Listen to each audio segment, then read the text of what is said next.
નાના બાળકોએ એકલા છોડી દેવું એ કેટલુંક જોખમભર્યું બની શકે છે.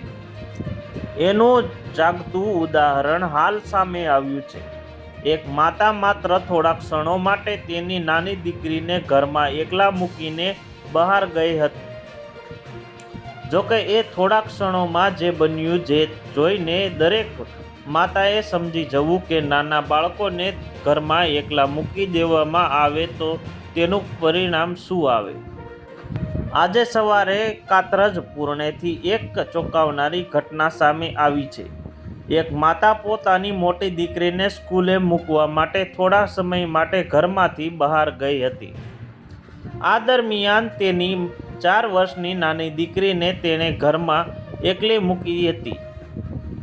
હવે વાત એમ છે કે 4 વર્ષના આ નાની દીકરી રમતા રમતા બારી તરફ ગઈ અને ત્યાંથી લપસી જતા તે ધાર પર લટકતી હતી.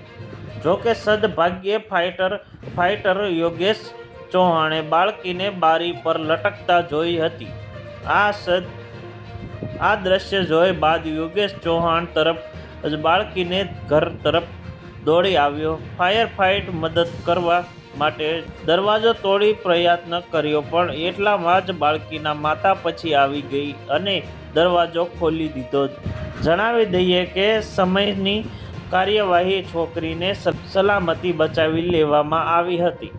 આ ઘટના પરથી માતા પિતાએ એક વાત ખાસ ધ્યાનમાં રાખવી કે નાના બાળકોને ઘરમાં ક્યારેય એકલું ના મૂકવું. જોકે કોઈ કારણસર બાળકોને એકલા રાખવું પડે તો ઘરના દરેક ખૂણે બારી બારણાની સલામતીનું પૂરતું ધ્યાન રાખવું જોઈએ.